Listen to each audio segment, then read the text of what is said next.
You can't fool all of the people all of the time, and I yield back the balance of my time. I thank you, and I thank you for pointing out some of the benefits and the numbers of Americans who are enjoying those benefits already over these last 2 years. And those benefits, as you said, extend to all Americans, whether they live in Democratic districts or Republican districts. And we want to make sure that people continue to be able to insure their children with pre-existing disease, their young people up to age 26, to have our seniors are disabled, and anyone who's insured be able to get that important preventive care without a copay, and begin to continue to strengthen the Medicare program as we have in the Affordable Care Act. I have one question before I leave. The question of tax or penalty, very debatable question. But my concern is anyone that have insurance, they are not affected. Veterans are not affected. Absolutely. And you will not pay that penalty unless you do not, if you cannot afford. Exactly. Or if you can afford it and you don't have it, then you're going to pay some minimum amount. Can you explain that to people who are watching? Because basically it is just for those small, less than 1%, who do not try to get coverage. That's correct. And as you said, there is a hardship provision so that if people just cannot afford it and fall in the cracks between the Medicaid expansion and the exchange, they will not have to pay. And it will be a very small percentage, 1 or 2% that CBO has said would actually end up paying the penalty, and it's a very small penalty. Yes, for administrative purposes, it's collected through the IRS, but it's a penalty, and very few people would have to pay it. And as you said also in your statement, we pay anyway. And we pay more on the other end for not having everyone insured. The question, I guess, is when you're doing, if you go to the hospital, and I was on the plane with one of the business persons, and he was talking about it, and I said, you know you're already paying. Absolutely. If someone on this plane pass out, they're going to the hospital, they're going to service them, and it's called what? Cost shifting. So you're already paying the cost at the most expensive way to provide health care, and many people do it. They wait until Friday, 5 o'clock, and they go to the emergency room. The most expensive way to provide it. And people who are not insured, or even people who are underinsured or who have high copay, they don't go for they have not gone for preventive care. Now they can get it without a copay. And so without having that preventive care, they end up in the emergency rooms or in our hospitals at when the illness has worsened and the cost is more. And we can prevent that by having everyone insured, having everyone have preventive care. And I know people are saying that we're not reducing costs. You can't reduce costs in the first couple of years. But as you look out that 10-year period, and even in the 10 years past that, you will see in many ways that the costs will be reduced. Last question. These governors, Texas, you mentioned, Florida, these governors are saying we're not going to take advantage of the expansion. I, as a private citizen, what can I do? Because the president, and just like the governors, they can only propose, but the legislators are the ones that dispose. The president brought his proposal to Congress, but we had the ultimate decision as to what the final bill will look like. And that is the truth in the state houses also. That's correct, and we will be working with our state legislators to make sure that they understand what's at stake, and I'm sure the voters in their district who are already enjoying those benefits and who are looking forward to finally having insurance that they can afford for the first time will be talking to them about what they feel is important. Where are the health care providers and the people that provide the additional services? How should they weigh in? And I'm going to read some statements from some of the primary care physicians at the end of this special order. But they're beginning to weigh in, and based on what I was reading today, they're weighing in pretty favorably. And they will benefit as well. It's change. Change is difficult no matter what, but they will benefit as well, and they're beginning to speak out. And so I want to thank you again for your leadership on this matter. You worked throughout the process in keeping us informed. I think you're the only physician I'm the first female physician. I'm the only physician in the CBC. Right. But there are other physicians in Congress. Oh, I understand. But you're the only female physician in Congress. I was the first. First. We have one other elected Well, in you're this certainly Congress. mine, and thank you for your leadership. Thank you. Thank you. And, you know, physicians and other providers, one of the things that, you know, we don't talk about a lot is that the jobs that will be created through this Affordable Care Act. We did finally pass a transportation bill, and thank God that will begin to create some jobs and save some jobs. But the health care reform bill is also a job creating bill. It's projected that it will create about 4 million jobs over the 10-year period of all kinds. So we've been creating jobs as well in the Affordable Care Act. And I'd like to yield such time as she might consume to the gentlelady from Ohio, Congresswoman Fudge. Thank you so much, and I thank you for yielding, and I thank the gentlelady for all of her work on the Affordable Care Act. People seem to believe that this was something done in haste. They don't understand that for almost a year or more, people like you, people like members of the CBC worked very, very hard to make sure that we could come up with legislation that would be not only a good piece of legislation for the people of this country, but that was something that would befit this Congress. And so I thank you for all your work. You know that you have been our leader, especially with the CBC, but as well as in this House. You have been our leader on this, and I thank you for that. Mr. Speaker, I join my colleagues to express my strong support of the affordable health care for all Americans. The Supreme Court has spoken, upholding landmark legislation that ensures all Americans have access to affordable, quality health care. Millions of Americans across the country are already realizing the benefits of the Affordable Care Act, and the numbers are impressive. 86 million Americans have received free preventive screenings, free physical exams, mammograms, and other cancer screenings. 17 million children with pre-existing conditions can no longer be denied coverage. 6.6 million young adults now remain under their parents' insurance plan until they're age 26. 70,000 previously uninsured Americans with pre-existing conditions now have the security of coverage through the Pre-Existing Condition Insurance Program. The Act pays for actual care. This is something that people don't understand. The Act pays for actual care, not the overinflated salaries of CEOs and executives. As a result, 12.8 million Americans will receive more than $1.1 billion in rebates because their insurance companies spent too much of their premium dollars on administrative costs or CEO bonuses. Let me repeat that in another way. They are required to spend the bulk of your money, at least 80%, on actual care. If they don't spend it on actual care, then you are reimbursed, and that is what is happening. So now we are going to be rebated more than $1 billion.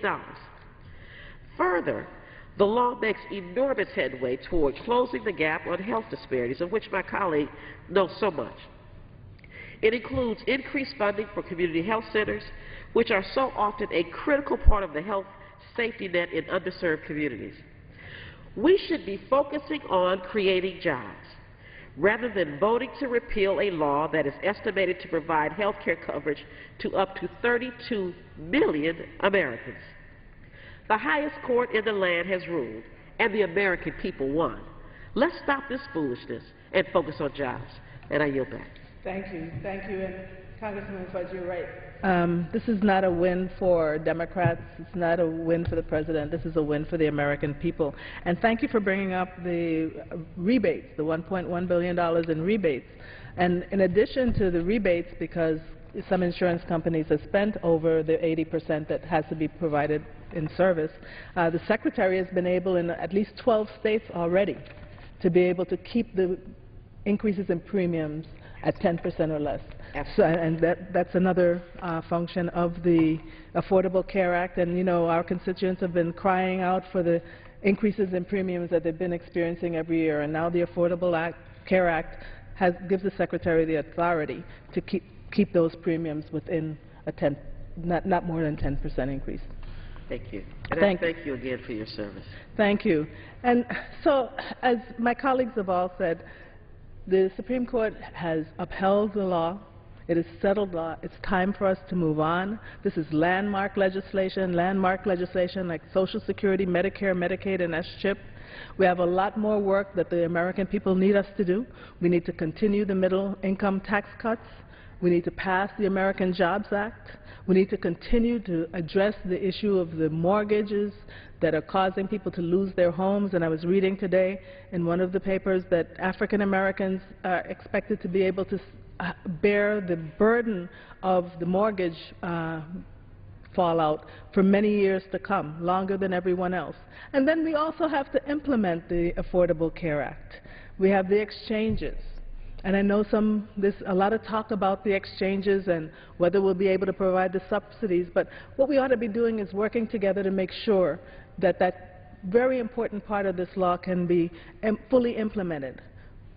We're talking about the working poor, people who are doing the right thing, being responsible, working and trying to take care of their families, and it would be so unfair to them, now that they see within their reach affordable health care, to take that away. We're going to pay for it either now or we're going to pay for it later, as Congresswoman Brown was saying. It's less to pay on this side and ensure that everyone has access to the services that they need to keep them healthy and to keep them from developing those catastrophic illnesses. I want to talk a little bit about what the Congressional Black Caucus, the Congressional Hispanic Caucus, and the Congressional Asian American Caucus has done in crafting this health care bill. And Congresswoman Fudge was right. We didn't start just before the bill was passed. We actually started before the debate began in the Congress. We developed benchmarks. We decided very early, and we call ourselves the Tri-Caucus. We decided very early that insurance would never be enough for our communities that had been left out of the healthcare mainstream for so long, and that health equity had to be a goal of any bill that we passed. So the Tri-Caucus worked together. We worked very hard. We met with House and Senate leadership. We met with the White House several times to ensure that the benchmarks that we set for our communities were going to be met, so that really this bill would provide access to quality health care for all Americans, not just a few, but for all Americans. And we hear a lot about the consumer protections, the fact that children cannot be denied insurance if they have a pre-existing disease. That's important to us. The fact that our young people can stay on our insurance until 26 years old, the fact that there are no lifetime and annual limits, and all of those important provisions that we hear about all of the time. But I want to talk a little bit about some of the health equity provisions, because this bill prevents discrimination. It defines what a health disparity is and a health disparity population, and it makes sure that all of the research in the bill, all of the task forces, all of the institutes, the comparative effectiveness research, all of those include monitoring and having a goal of eliminating health disparities in their mandate. There are incentive payments to providers if they can demonstrate that they've eliminated health disparities. And health disparities actually cost this nation. In a study done by the Joint Center for Political and Economic Studies, they showed where just over a 3-year period, $1.24 trillion was lost in direct and indirect costs just because of health disparities. We expanded, of course, the coverage and the consumer protections, Medicaid expansion, which we will really urge all of the states to provide for their citizens who are at 133% or under the federal poverty level. The territories, despite the vote to repeal our funding, that funding still stands. My territory is enjoying a great increase in funding. We have not lifted the cap. We're not getting state-like treatment, but for the very first time, many of the territories may be able to cover at least up to 100% of the federal poverty level with the substantial increases that the Affordable Care Act provided. We also have limited funding to set up exchanges, and the consumer protections and capacity building grants apply to the territories which really need them. We included the Indian Health Improvement Act. We expanded community health centers and school-based health centers within the bill. We provide for community health worker grants in communities that have not had the benefit of robust health care services. It's important that people that they trust in the community can help them to understand this law and help to make that connection to the health services that will be provided. And that's what the community health worker grants would do. We have community transformation grants. We tried to include a program that we've been working on called Health Empowerment Zones. We didn't quite get that, but we have funding for communities that where those health services have not been available, to be able to prepare that community and to begin to build some infrastructure so that every community can have the benefits of this bill. We mandated that not-for-profit hospitals create a community health needs assessment every 3 years, and we created a community preventive services task force.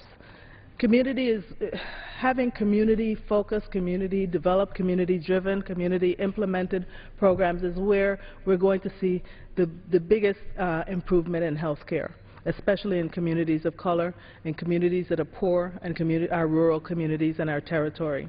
The bill ensures that federal health care programs collect and report data on race, ethnicity, sex, primary language, and disability status.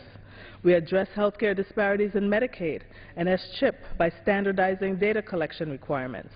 Again, in comparative effectiveness, we were able to make sure that that research will include racial and ethnic subgroups, women, and people with comorbidities. We established a National Healthcare Workforce Commission that requires reporting. For the very first time in this country, we have a national strategy at prevention, and we have a national strategy to eliminate health disparities for the very first time, all from the Affordable Care Act. We increased the National Health Service Corps and loan repayment programs, expanded centers of excellence, and we made sure to invest in historically black colleges and universities and minority-serving institutions. We're going to have to greatly expand our healthcare workforce on all levels to take care of the 30+ million new people who will be coming into the system. And we want to make sure that that workforce reflects the diversity of our country, and that the now underrepresented minorities have a chance to get some of those jobs and be able to provide some of those services for the communities that they come from. We provide support for cultural competence training for healthcare professionals, grants to healthcare workforce to provide culturally and linguistically appropriate services. We require the dissemination of information adapted to a variety of cultural, linguistic, and educational backgrounds so that everyone can understand what it is we're trying to do and be able to access the services. Mental health and substance abuse parity was included. We included dental services in the basic package for children. We would have wished that it could be in the basic package for all people, but we were able to get it in children. We established a prevention and public health fund, and I know the Republican leadership has been trying to repeal that fund, to deplete that fund, but this is an attempt to change the paradigm of how we deal with health care in this country, not to just be dealing with the acute, expensive, long-term care, but to focus on prevention. An ounce of prevention is still worth a pound of cure. We strengthened and expanded the Office of Women's Health. We elevated the Office of Minority Health to the Office of the Secretary. We've created new offices of minority health in Food and Drug Administration, Centers for Medicare and Medicaid Service, SAMHSA, and other of the agencies where it's really critical that we have that input that really zeroes in on the health care of the minorities who are really the people who are really underserved, and create some of the costs that we're trying to reduce. If we can take care of all of the people in this country, the costs will go down. We elevated the Center on Minority and Health Disparities to a National Institute at NIH, and they're doing great work with all of our universities across the country. And, you know, what we've come to understand is that when you're dealing with the health, especially when you're looking from a community level, you can't just focus on the disease. You have to look at the environment that people live in. And for the very first time, we have a National Prevention, Health Promotion, and Public Health Council headed by our Surgeon General. And that council brings about 17 agencies of government together to plan and to look at the impact of their programs, policies, initiatives on health, and to really plan how we can create an environment in our communities and in our country that supports wellness and supports prevention and supports good health, so that people can walk in their neighborhoods, so that they could have fresh fruit and vegetables in their neighborhoods and other things like that, so that we can deal with the obesity problem, so we can deal with smoking cessation and all of the things that contribute to poor health and really increase the cost. When we look at communities and focus on community prevention, that's where we're going to reduce the cost of health care. So I wanted to just say a word about Medicare because I am so tired of hearing about $500 billion taken out, cut from Medicare. Now, that's a misinterpretation of what really happened. That $500 billion comes from cutting waste, fraud, and abuse in part. Now, I was reading in an article in a paper just today that Medicare could probably save $70 billion just in 1 year. In 2010, really zeroing on waste, fraud, and abuse and implementing some of the recommendations of the General Accountability Office, they could save $70 billion in 1 year. Multiply that by 10, I think it comes up to $700 billion, which is more than the $500 billion that we that the Republicans keep saying we took out of Medicare. We didn't. We made payments fairer by making the payments more equitable across the board. So we may have lowered some of the reimbursement rates for Medicare Advantage, but we were able to still keep some of the better, more effective Medicare Advantage programs in place. We began to close the donut hole. We took some of that money to close the donut hole so that over the 10-year period, there will be no time that a senior or a person with disability will have to pay the full cost of their medication. We are providing preventive care with no co-payments and an annual physical exam with no co-payment. And in addition to all of that, with that $500 billion, we extended the life of Medicare by 8 years. So I just want to clear that up. We did not take $500 billion out of Medicare. We used it to reinvest into Medicare to make it stronger, to provide more services and more benefits for the beneficiaries. Of course, healthcare reform will take an investment, but it will reduce costs over time. We'll reduce disparities. We'll have better end-of-life care by planning by individuals and their families. We'd have that community-based prevention, obesity prevention, smoking cessation, health policy, and every policy that I talked about, and all of that will reduce the cost of health care. I just want to close by just reading a few statements from some physicians. I'm a primary care physician, a family physician myself, and Medscape today published an article from a primary care roundtable, and I know the doctors who spoke here said many, many things. I just want to quote a sentence or two from several of them. Charles P. Vega, MD. At the end of his statement, he says, "The Supreme Court decision breathes life into the healthcare reform movement at a critical time, and we need to take advantage of this fortune, not only to implement the most important parts of the Affordable Care Act, but also to start building towards the next logical steps in healthcare reform, beginning with an efficient public option that emphasizes smart, quality care." And Dr. Robert W. Morrow says, "And now we're in a regulatory space where the health of the public could take precedence over the profits of the commercial health plans. And why not?" he says. And why not? Let's see. Dr. Roy M. Poses, MD, says, "The news of the Supreme Court ruling, the news is not bad. We're probably on balance somewhat better off with some health care insurance reform than none. However, we're still a long way from meaningfully addressing concentration and abuse of power in health care. There will be no rest for the weary bloggers of the health care renewal," he says. Another doctor, Dr. Lee, says, "My take is that the plan is not as good as what's being touted by the left, but it's far better than what's being said by the right." And Dr. Robert M. Centaur says, "Clearly upholding the individual mandate allows the U.S. to approach universal health care.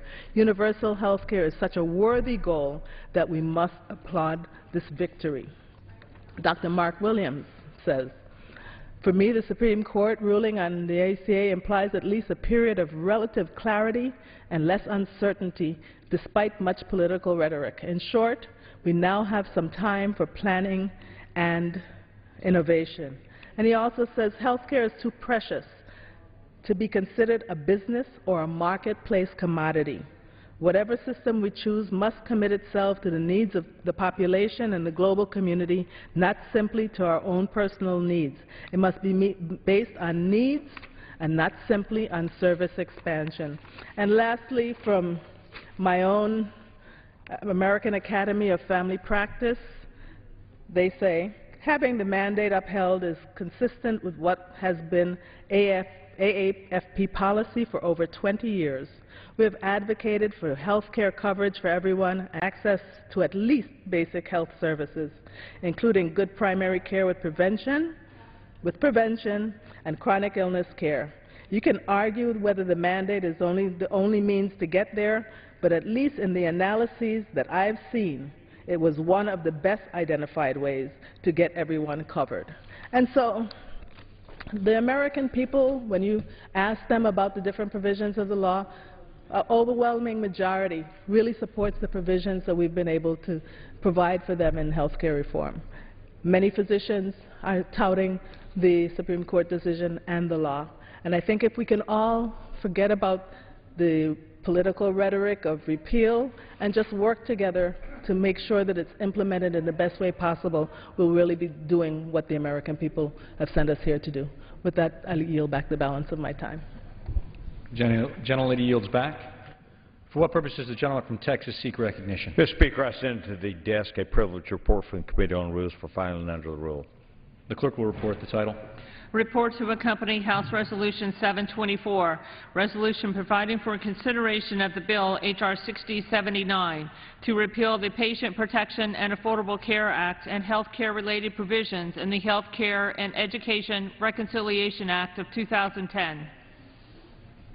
Referred to the House calendar and ordered printed.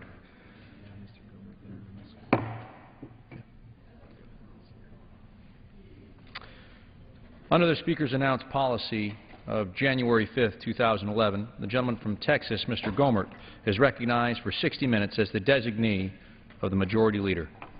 The gentleman from Texas is recognized. Thank you, Mr. Speaker.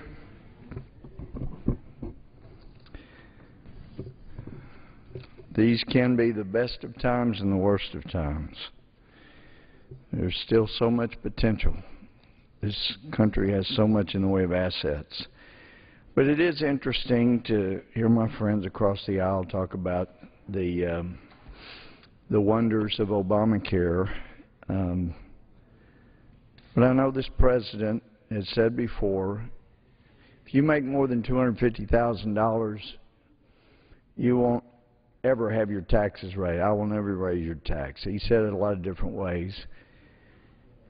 And yet, when I read his version of the American Jobs Act that he himself pushed forward, promulgated, demanded be passed, it actually raised taxes on everybody that made more than $125,000. So he broke the promise there. In Obamacare, it's very clear that if you make just above the poverty line and you can't afford the kind of Cadillac insurance that's demanded that you purchase, you're going to get hammered with a tax. And it will ultimately be 2.5% extra income tax. He basically has pushed through a bill that makes war with those who can least afford to buy health insurance. Adding a 2.5% tax to people who are the most vulnerable and hard-working folks just trying to get by, and they're going to have to pay extra 2.5% income tax.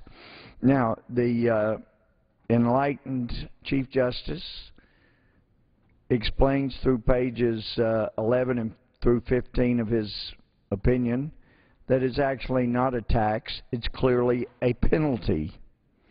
Because if you don't buy the insurance at the high level the government will dictate, then it will be necessary for you to pay an extra hunk of income tax. The hardworking, least able to afford it. I don't see how anybody can say it's great, happy day for you. But then if you go through the rest of his opinion, of course he says the Commerce Clause doesn't make the Obamacare bill constitutional. But then he gets around to saying, well, regardless of what Congress called it, they called it a penalty, we'll just say it's a penalty for purposes of jurisdiction that allows us to take up the case, but for purposes of whether or not it's constitutional, we'll call it what it is, a tax. One of the worst decisions this Chief Justice has ever made, one of the worst I've ever read, poorly written, by a man that should have known better. But this administration has broken so many promises. They had negotiations with Egyptian leader Mubarak. We're certainly ready to throw him under the bus, just as they have our allies, the Northern Alliance, that successfully fought and defeated the Taliban within a matter of months with our assistance, but with less than 500 U.S. military in country. And now, after the President added troops, and we had over 100,000 troops, this administration is ready to turn the country over to President Karzai and the Taliban. And the Taliban have been on national television saying, hey, obviously, by virtue of the Obama administration begging us to come to the table, promising they'll release some of our murdering thugs from confinement and they'll buy us first-class offices in Qatar or Qatar, depending on where you are. Well, gee, it's obvious to the world, they've said, that the United States has lost the war in Afghanistan. Congratulations, President Barack Obama, for making it clear to the Taliban that you have lost the war for us. And now we are advised the President has invited Egypt's Islamist leader to the United States. Past administrations have recognized that the Muslim Brotherhood's end goal of a giant worldwide caliphate where we all fall prey and under Sharia law, where we all have freedom, but that freedom is to worship only Allah, where we have justice, but that justice is only under Sharia. And this administration is embracing them wholeheartedly. This article, July 8, Sunday, from Business and Financial News, it headlines, Obama invites Egypt's Islamist leader to the U.S. Talks about how President Barack Obama has invited Egypt's newly elected Islamist president, Mohamed Morsi, to visit the United States in September. It says Washington, long wary of Islamists and an ally of ousted President Hosni Mubarak, shifted policy last year to open formal contacts with the Muslim Brotherhood, the group behind Morsi's win. It says Morsi formally resigned from the group after his victory, but nowhere is there an indication that Egypt's new president has disavowed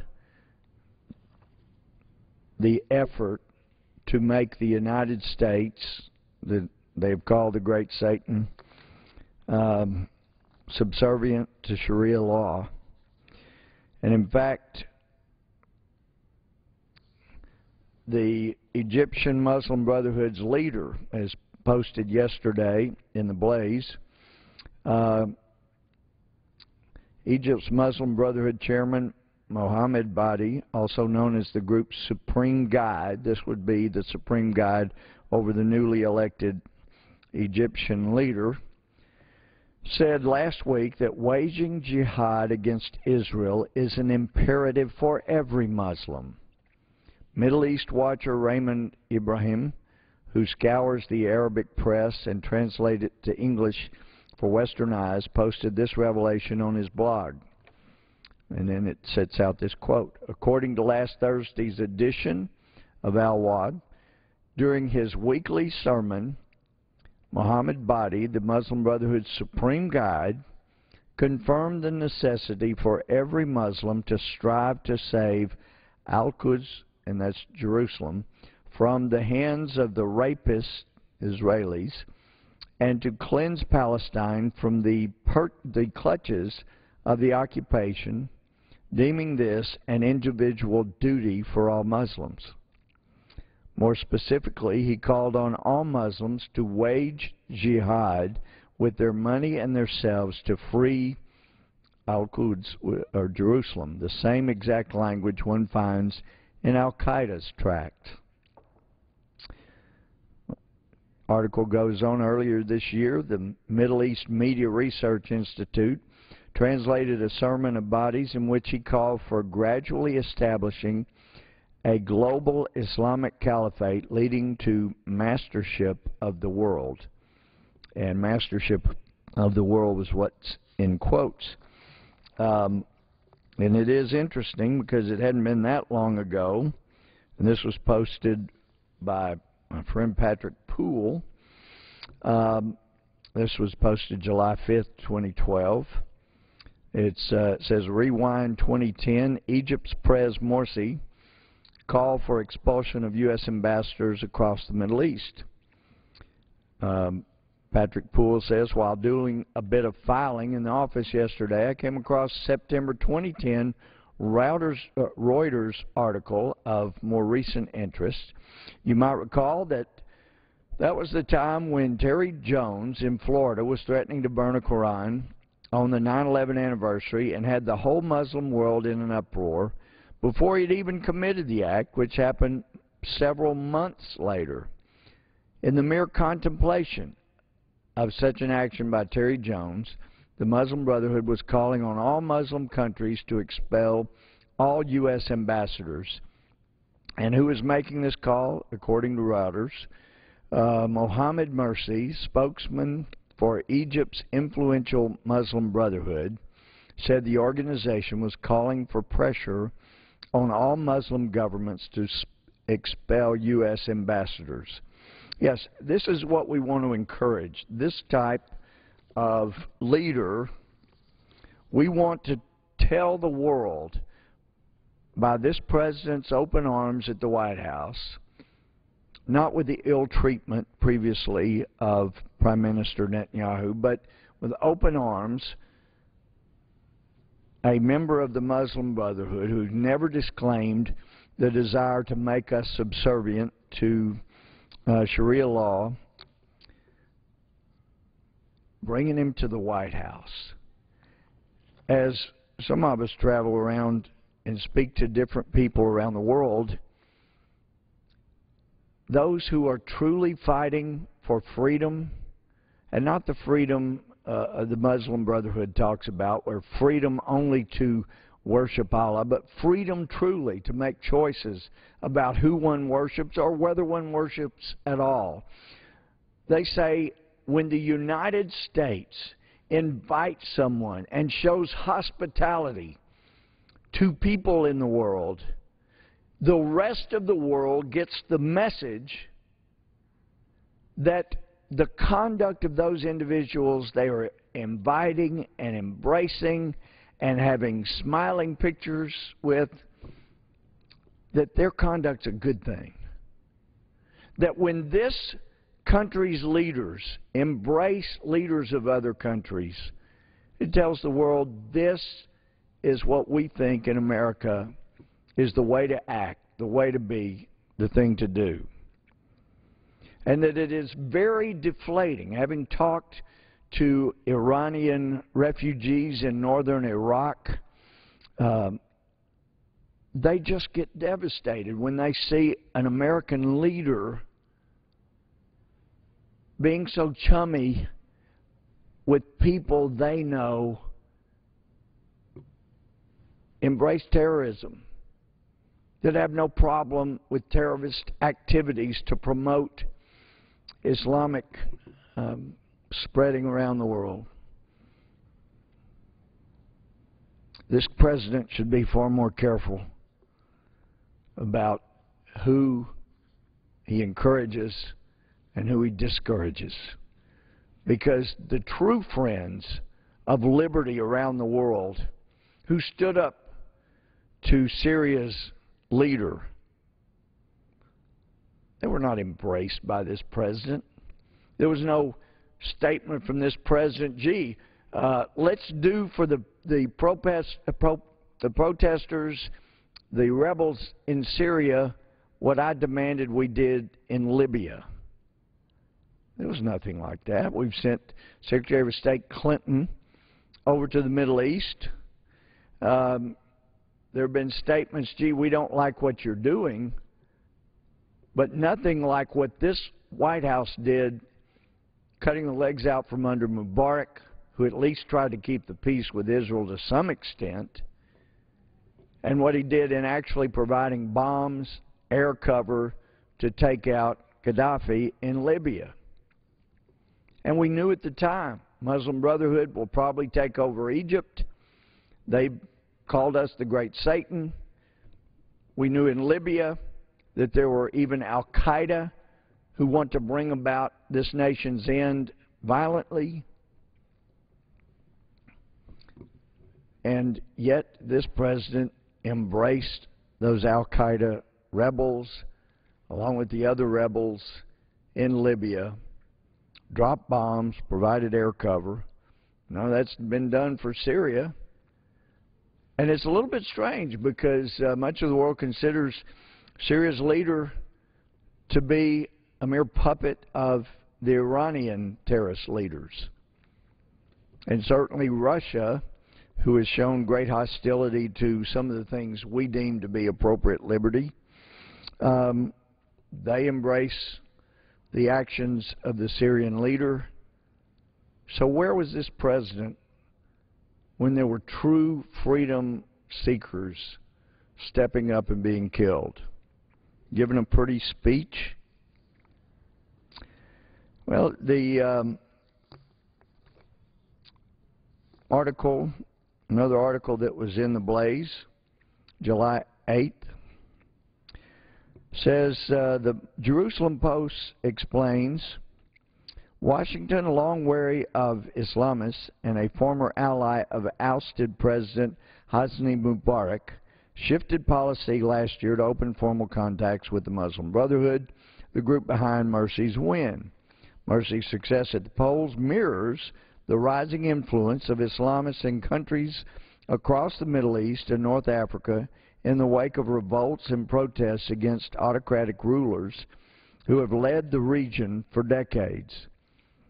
But the Obama administration has invited Egypt's new Islamist leader, Mohamed Morsi, to visit the United States in September, according to an Egyptian official, clearly reflecting Washington's changing view of Islamists and the Muslim Brotherhood.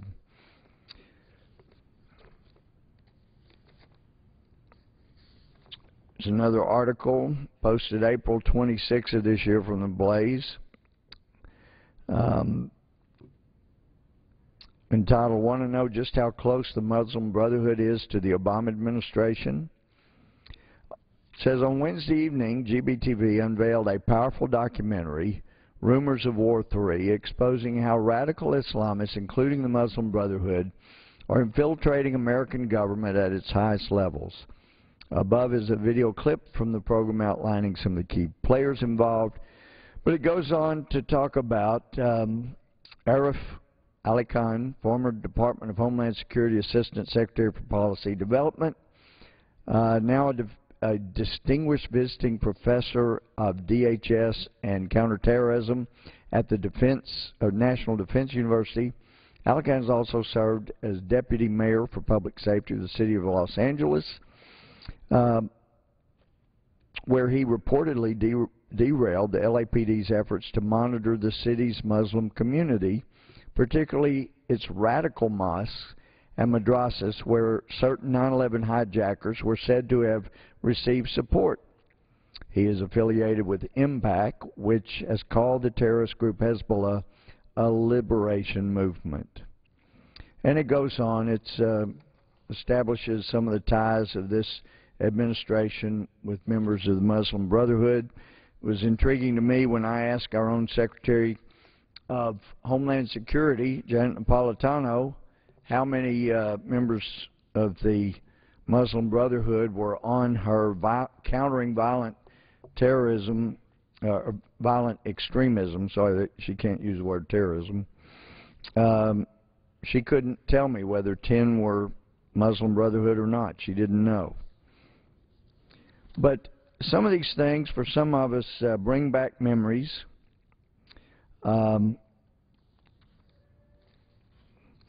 Memories of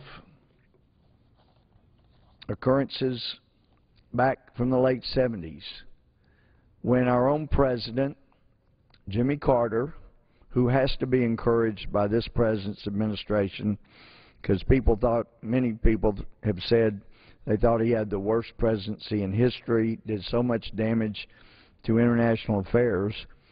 When you look at what this administration has done, I mean, to the extent that an African, West Africa, elderly gentleman but full of wisdom, wanted to meet me and visit when I was there a couple of years ago. He'd said, we were very excited that you elected a black man as your president, but we have seen America appear to grow weaker and weaker in the eyes of most people. And he asked that I come back and convey, and I have on more than one occasion, that you must not allow the United States to grow weak. Those of us who are Christian in foreign countries rely on the United States' strength to keep us somewhat safe. And if you let the world think that the United States is weak or become weak, then many of us have no hope of being safe in this life. This country has to stand strong. We've seen it grow weaker and weaker in the eyes of the world. There's an article that's reprinted July 9th today in Human Events, which was originally by Robert Spencer back February 14th of this year. He said last week the Egyptian government announced that it intends to put 19 Americans on trial for fomenting anti-government protests, a charge they deny. Protests from the Obama administration have so far been futile, met with sneers of contempt. If you're of a certain age, this should sound familiar. On November 4th, 1979, Iranian thugs stormed the U.S. Embassy in Tehran and took 52 Americans hostage. Jimmy Carter's government wrung its hands in futility for the next 14 months until finally the Islamic Republic released the hostages January 20th, 1981, the day Ronald Reagan took office as President of the United States. The bitter irony in all that was that Carter had betrayed the Shah of Iran, a longtime U.S. ally, and thereby paved the way for the ascent of power of the Ayatollah Khomeini and the Iranian malocracy that has ruled Iran ever since. Rather than feel gratitude toward Carter, however, Khomeini viewed his abandonment of the Shah as a sign of weakness and pressed forward with his jihad against the great Satan. Iran has been hostile towards the United States since then, including gleeful predictions of our nation's imminent demise. Just days ago, Iran's supreme leader, the Ayatollah Khomeini, declared to an enthusiastic Tehran crowd that, quote, in light of the realization of the divine promise by Almighty God, the Zionists and the great Satan America will soon be defeated. Allah's promises will be delivered and Islam will be victorious. The original Ayatollah Khomeini or Khomeini, not Khomeini, but Khomeini, was said by Jimmy Carter to be a man of a fellow man of faith. Well, he had a different kind of faith, and we have soldiers still dying today because the United States of America allowed some Iranian thugs, terrorists, to commit an act of war by attacking an American embassy, taking Americans hostage, and did nothing to defend our territory. I was at Fort Benning at the time. We were put on alert. Nobody wanted to go to Iran, but everybody expected, surely we will do something to show these Islamic jihadists, these thugs, that you cannot commit an act of war against the United States and not pay a price. Because as the United States government, we have a duty to provide for the common defense. We have a duty to protect American property. And when American property is attacked, and under everybody's interpretation of international law, an embassy is that country's own property, we let it go without anything but weak-kneed responses. And we're paying the price today, but we see this president who thinks a wonderful speech, and he's good at them. He reads them so well. And throwing in constant apologies to people who want to destroy us and see us wiped off the map will somehow engender love and devotion from people who want to destroy us. It doesn't work that way internationally. We have a duty to protect this Constitution, and we are not doing so in embracing enemies of this country who still have not disclaimed the pledge, the effort to see this country overthrown. There was a time when presidents would view people who have made such claims and pledges or been part of terrorist organizations. We would not embrace such individuals because we know the harm it does to our allies. One article from a guy named Michael D. Evans says Carter viewed Khomeini as a religious holy man in a grassroots revolution rather than a founding father of modern terrorism who introduced the Islamo-fascist ideology we are fighting today in the World War on terrorism. As Henry Kissinger said, quote, Carter has managed the extraordinary feat of having at one and the same time the worst relations with our allies, the worst relations with our adversaries, and the most serious upheavals in the developing world since the end of the Second World War. That was then, and now we have another president doing the very same thing.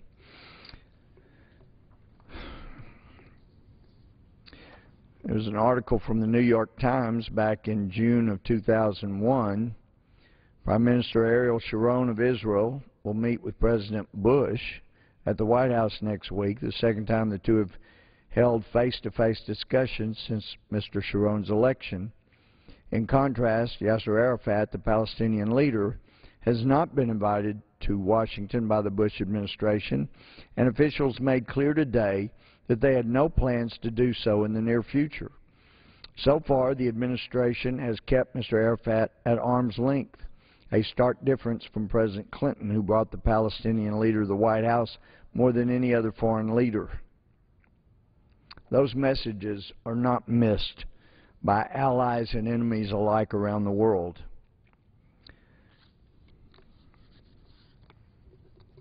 There's another article, this is from the New York Times, posted today. In his first major speech last month, Mohamed Morsi, the new Egyptian president, pledged to seek the release of a notorious Egyptian terrorist from a North Carolina prison. Not long before that, a member of a designated terrorist organization, Jama al-Islamiyah, who also happens to be a recently elected member of the Egyptian parliament, was welcomed to Washington as part of an official delegation sponsored by the State Department. Obama administration officials made no public comment on Mr. Morsi's promise and struggled to explain why the Egyptian parliament member, Hani Noor Eldon, got a visa, since, after all, he was a member of a designated terrorist organization. But he got not only a visa, he got entrance into our most secure administration dwellings. The article says that the administration cited privacy rules, declining to say whether he had been granted a waiver from the ban on such terrorist visitors or whether his affiliation simply escaped notice. Pressed by reporters after the visa quickly became a congressional controversy, a State Department spokeswoman, Victoria J. Nuland, said Mr. Eldon had been judged to pose no threat to the United States. Quote, "It's a new day in Egypt," unquote, she added. Quote, "It's a new day in a lot of countries across the Middle East and North Africa," unquote. And I might add, it was a new day in Iran when the Ayatollah Khomeini took over and President Carter welcomed him as a fellow man of faith. This article from the Times says, for the Obama administration, as it navigates the tumultuous effects of the Arab Spring, it's a complicated day as well. Long-held assumptions about who is a friend of the United States and who is not have been upset, leaving many Americans confused. Well, it's leaving not only Americans confused, it's leaving our allies confused. We have people around the world who have fought with us, they have fought for us, and this administration has turned its back on them. You can go to the country of Afghanistan. Some terrible killings have once again occurred. We know that Pakistan, according to the people I've talked to traveling around Afghanistan, Pakistan is basically the biggest source of supplies, reinforcement, or help to the Taliban.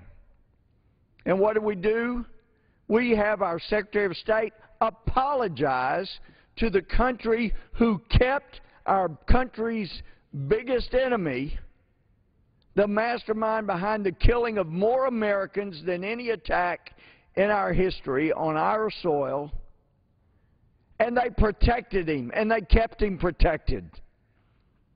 And we are supposed to apologize to Pakistan? Well, this administration did. And when our soldiers, our military, suffered attacks from a certain area there adjoining Pakistan, and apparently in Pakistan, they finally responded to protect themselves. And we have to apologize for people dying who were in the area where attacks were emanating on against our own soldiers.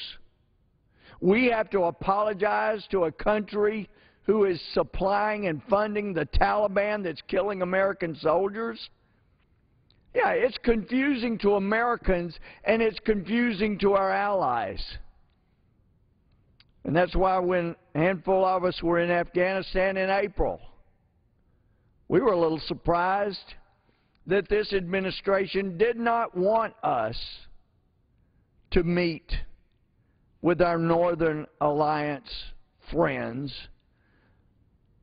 among them General Dustin. No, instead this administration prefers to address them as war criminals. Yeah, they fight tough.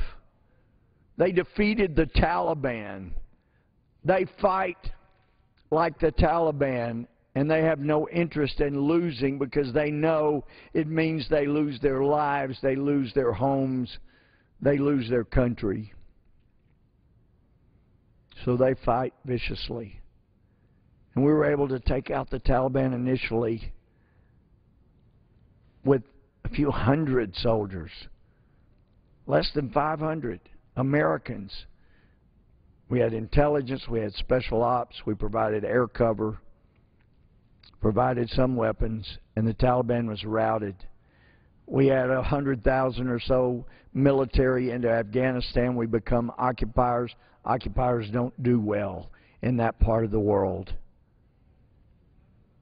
Yet this administration continually throws our allies under the bus, thinking if we just embrace our enemies, if we make a great speech, maybe if I read from the teleprompters effectively enough, then they'll see how wonderful I am and America is, and they'll come fall and embrace us and just want to provide us nothing but love and affection. It's an unrealistic view of the world. And yes, I'm a Christian, and I believe everyone should be free to worship or not worship as they please. But that is not the case in Egypt right now. It's not the case in Libya right now. It's not the case in Afghanistan right now. It's not the case in anywhere, in any country where Sharia is the law. We want Muslims. We want atheists to be free to worship, not worship. This is America. But any group,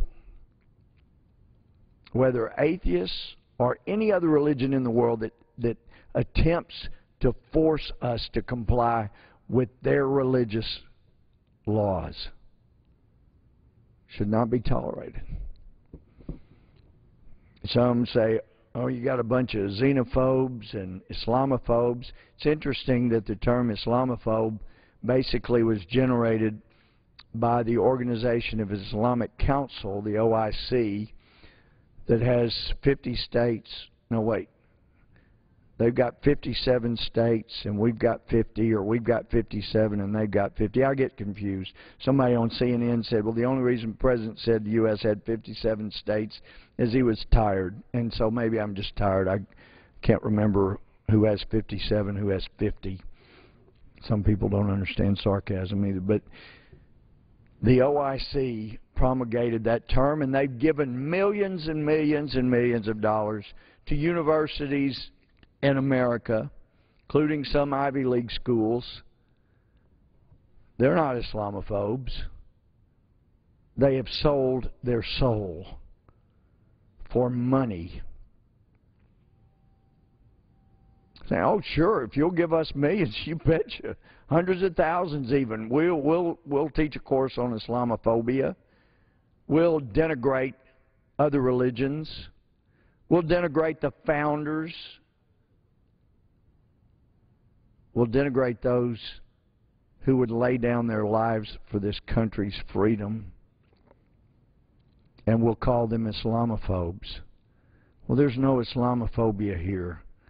That's why I told the security detail at the American Embassy in Afghanistan's capital, when I was told I was not going to be able to go meet our allies at the Massoud residence. Our friend Massoud knows something about sacrifice. His brother possibly could have united Afghanistan, but was assassinated a day or so before 9/11 because the Taliban knew that he might be able to unite the country, and if the United States figured out this where the attack emanated, training emanated from, then they may come. So they assassinated my friend's brother. General Dustin, who led that gallant charge uphill against the Taliban in the face of RPGs and bullets flying.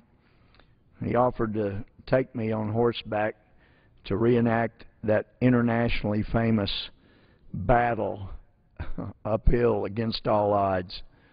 What courage on our behalf and on behalf of people who want freedom in Afghanistan. And I was certainly willing. I've grown up riding horses till the interpreter told me, you do understand they don't have leather saddles, they're all wood, which kind of changed my desire to do that. But General Dustin, Massoud, so these great Northern Alliance leaders that fought for us, who lost friends and family fighting with us and for us, have been thrown under the bus. But as I told the head of the security detail there, I was going to meet our friends at the Massoud residence, and after I was told we couldn't go, I let them know that I had talked to my friend Mr. Massoud, and that they were sending secured vehicles to pick me and at least 2 or 3 other members of Congress that would go.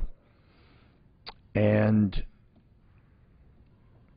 when I was told that would not be secure, we couldn't do that, I made clear that they would have to take me down before I got to the gate of the embassy compound because I was going, and that I would do that after our next meeting with our soldiers, American soldiers. After the meeting, I was told, we've arranged security for you to go to the meeting so you don't have to ride with the Massoud security folks. We had a good meeting. It was great to see them. They have trouble understanding why this administration has forsaken them, our allies. I don't hear anybody calling this administration Islamophobes because they've thrown our Muslim friends under the bus, but they are the enemy of our enemy, the Taliban.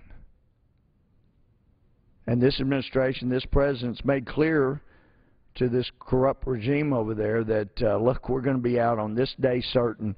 You'll be on your own for the military. Well, now they're negotiating some kind of deal where we may provide some help. But Karzai, for all the things he is, he's not totally stupid. He's not a stupid man.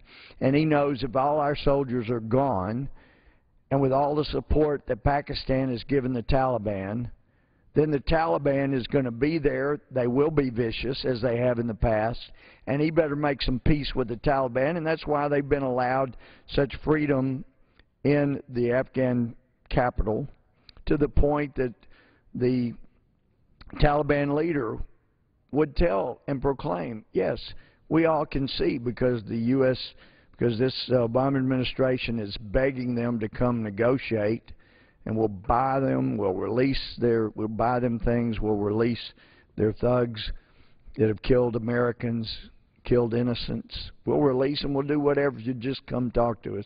It's obvious to the world that we have lost. This administration is sending dangerous signals to our allies that you cannot trust this country as an ally of this country. You better watch your back. So that when this administration says we've got your back, you better be wearing something that'll stop a knife, because it could be forthcoming, as President Mubarak found, as the Northern Alliance found, as freedom lovers in Iran have found, as freedom desirers at Camp Ashraf have found, as some of our allies in Israel have found. This administration is the first American administration to vote with Israel's enemies a couple of years ago, when we voted with Israel's enemies to require them to disclose their weaponry. So it's confusing to people around the world. Should we take a chance on being a friend to America? Because a year or two later, they may embrace our enemies and throw us under the bus.